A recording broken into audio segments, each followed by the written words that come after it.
On parle avec vous, Général Dominique Trinquant, bonjour, de la situation en Iran. Bonjour. Merci de prendre le temps de répondre à nos questions et de pouvoir nous éclaircir un petit peu où nous en sommes. La situation semble encore une fois figée entre l'Iran et les États-Unis, des négociations qui n'aboutissent pas. Où en sommes-nous exactement ? Eh bien, on est dans une impasse. En fait, l'opération lancée par les Américains avec les Israéliens il y a presque 6 mois maintenant n'a pas débouché sur les résultats escomptés. Au contraire, cette opération a donné un outil fantastique à l'Iran, qui est le détroit d'Ormuz. Il faut le rappeler qu'avant le 28 février, c'était un détroit qui était libre de passage, et maintenant il est contrôlé par les Iraniens. Donc je crois que c'est une impasse aujourd'hui. Les Iraniens continuent des négociations avec Oman pour imposer une taxe au passage du détroit d'Ormuz. Les Américains ne le veulent pas, en vertu d'un accord ratifié en 95 à l'ONU et que les Américains eux-mêmes n'ont pas ratifié. Donc aujourd'hui, ils ont un peu de mal à faire entendre raison au régime des passes d'Aran à Téhéran qui veut employer la méthode dure. C'est un nouveau point de bascule aujourd'hui auquel on assiste et aussi la position de Donald Trump qui met là aussi qui sur ses réseaux sociaux qui publie hier une carte et qui décrète le détroit d'Ormuz territoire américain. Oui, alors écoutez, tout ce qui est excessif est dérisoire. Comment voulez-vous que le détroit d'Ormuz devienne américain ? Enfin, c'est le golfe d'Amérique, à la limite, il y a une frontière américaine, mais là pas du tout. C'est entre Oman, les pays du Golfe bien sûr, et Téhéran que le sujet est d'importance. Mais on voit bien qu'il est étant dans une impasse. Il grimpe un petit peu. Alors il y a quelque chose qui est inquiétant, c'est qu'il a demandé au personnel américain des ambassades d'évacuer la région. Ça veut dire qu'il pense qu'il va y avoir une escalade. Une offensive de sa part. Voilà, une offensive de sa part, mais pour obtenir quel objectif, on ne le sait pas très bien. Mais est-ce que c'est crédible ça puisque bon, des menaces d'offensive, il en a faites. Il y a quand même les midterms qui arrivent, ces élections de mi-mandat. Est-ce que, là où on l'a entendu dans le sonore juste à l'instant, les Américains ne sont pas favorables à cette guerre ? Complètement, les Américains ne sont pas favorables à cette guerre, n'étaient pas favorables depuis le début pour plusieurs raisons. La première, c'est que le président Trump s'est fait élire comme le président de la paix et qui ne se lancera plus dans des opérations militaires qui vont durer. Et il en a 9 guerres. Il est complètement à l'inverse de ce qu'il a déclaré. La deuxième, c'est que ça a un impact direct aux États-Unis sur les prix, en particulier sur le prix de l'essence à la pompe. Et le prix de l'essence à la pompe, c'est quelque chose qui compte aux États-Unis. Tout est fait pour rouler en voiture et des voitures qui consomment énormément. Donc, les Américains ne sont pas contents de cette guerre. Pour l'instant, il n'y a pas eu beaucoup de morts. Les chiffres ont été cités tout à l'heure, on ne les connaît pas exactement sur les blessés. Sur les morts, on est à peu près sûr, mais pas sur les blessés. Et on voit difficilement comment le président peut faire plier les Iraniens sans s'engager de façon plus importante et donc risquer beaucoup plus de pertes du côté américain. Pourquoi les tentatives de tomber sur un accord avec les Iraniens échouent-ils ? Islamabad, Genève, même l'accord de Versailles en juin dernier suite au G7 qui avait lieu à Évian. Comment on l'explique ? C'est-à-dire que les Iraniens, ils se préparent depuis 79 finalement à cet épisode avec les Américains ? Oui, il faut se rappeler que les Américains, c'est le grand Satan pour les Iraniens. Ça, c'est le premier point. Le deuxième point, c'est que l'opération du 28 février, en fait, a décapité l'État iranien et a renforcé, en fait, les durs au sein de l'État iranien, les gardiens de la Révolution. Les gardiens de la Révolution. Et aujourd'hui... Oui, les gardiens de la Révolution. Et aujourd'hui, le guide suprême iranien qui a été élu, personne ne l'a vu. On ne sait pas dans quel état, on ne sait pas s'il est même vivant. Et donc, on a l'impression que ce sont les gardiens de la Révolution qui parlent. Et donc, les gardiens de la Révolution sont sur une position très dure en disant, de toute façon, midterm, les Américains seront les premiers à céder et nous ne céderons pas. Donc, voilà pourquoi il y a une impasse. C'est une guerre compter que l'accord... Ah oui, c'est un rapport de force qui compte sur le temps. Alors, ça ne veut pas dire que les Iraniens ne souffre pas. Alors la population iranienne évidemment souffre, mais aussi les Iraniens n'arrivent plus à exporter leur pétrole dans les quantités voulues, et donc ils ont un problème financier évident. Mais je pense que l'accord que vous avez cité, qui a été signé finalement à Versailles, après avoir été signé électroniquement, quelque chose d'improbable, signer électroniquement un document de cette importance. Dîner, oui. Moi, je dis, et je ne suis pas sûr de faire de l'humour quand je dis ça, je suis pas persuadé que l'accord en persan, en farsi, corresponde à l'accord en américain. Et que donc, il y a une mauvaise entente sur ce que les uns et les autres ont signé. Vous pensez qu'il y a un problème de traduction ? Ben, tout bêtement, parce que dans les mots, vous savez, j'ai beaucoup travaillé sur des tas d'accords de ce type-là. Dans les mots, c'est extrêmement important. Quand vous dites, par exemple, que le détroit d'Ormuz sera libre de circulation sous réserve d'accords ultérieurs, vous ouvrez la porte à n'importe quoi. Oui. Tout est dans le sous réserve d'accords ultérieurs. Voilà. Général Dominique Trinquant, est-ce que l'Iran aujourd'hui, c'est aussi la question, a les moyens, en tout cas militaires, de continuer à tenir tête aux États-Unis ? Alors elle a les moyens d'agir par la nuisance. Elle n'a pas évidemment les moyens de battre l'armée américaine si l'armée américaine mettrait tous ses moyens en œuvre. Le premier point, c'est que l'armée américaine ne met pas tous ses moyens en œuvre.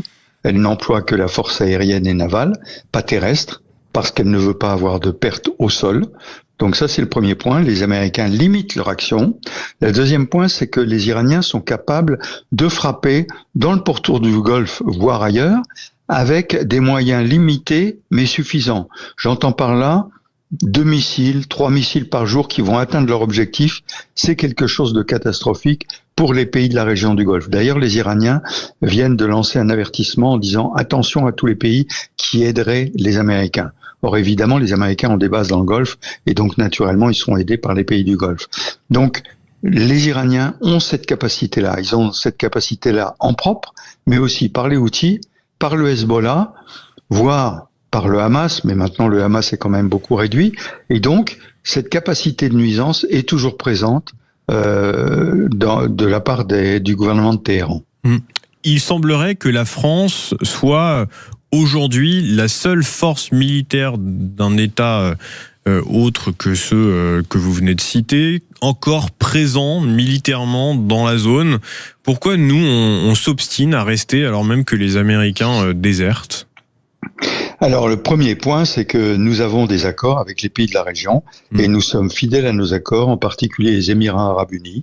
Nous avons une base française aux Émirats Arabes Unis avec de la marine, de l'armée de terre et de l'aviation qui a été renforcée, qui a aidé à la défense des Émirats Arabes Unis. Et vous savez, la crise actuelle va redistribuer les cartes dans la région. Vous avez vu l'accord qui a été signé à la Mecque entre l'Arabie Saoudite, la Turquie et le Pakistan.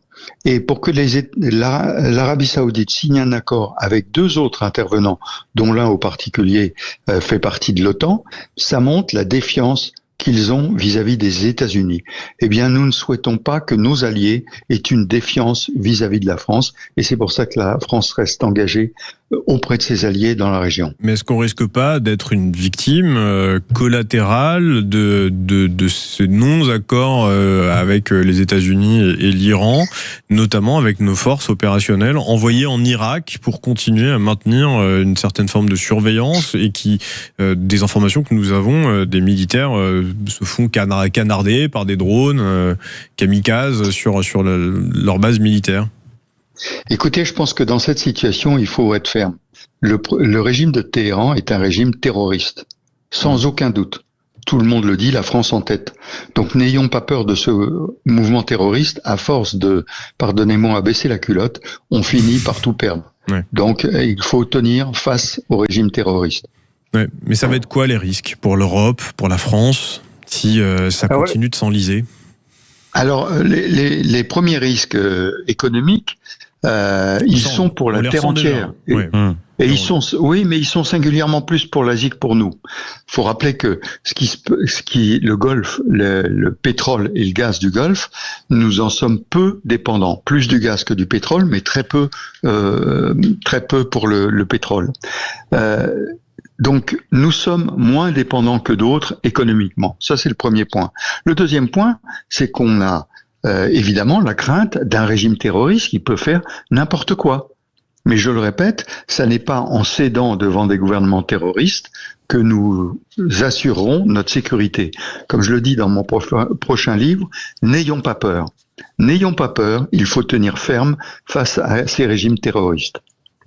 Et vous avez vu d'ailleurs que la France vient de prendre une décision, le ministre des Affaires étrangères s'est exprimé dans les journaux, je crois aujourd'hui ou hier, sur le fait qu'on a pris des mesures contre des diplomates iraniens en France, qui étaient des personnes dangereuses, en réplique de mesures prises par les Iraniens. Il faut rester ferme. De réciprocité diplomatique, mais est-ce qu'on a réellement les moyens de faire face à ce conflit qui s'enlise avec les moyens militaires que nous avons?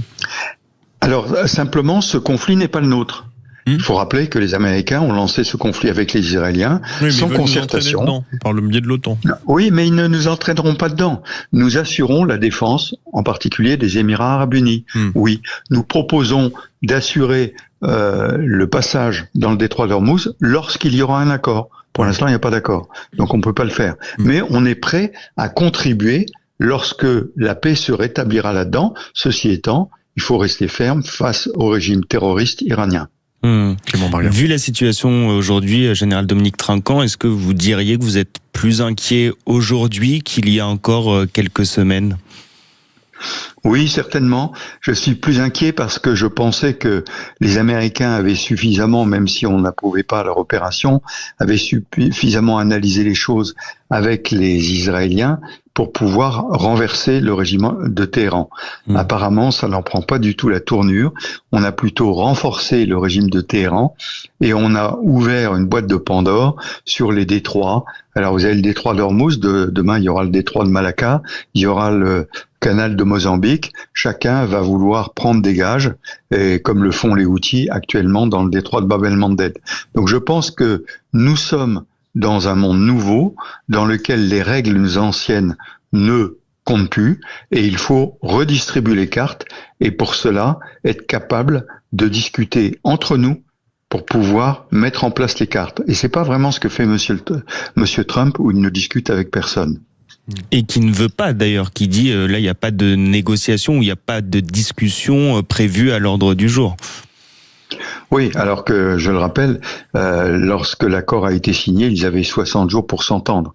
Donc, apparemment, il n'y a pas eu d'entente. Quel va être le rôle d'Oman dans ces négociations indirectes avec Washington ?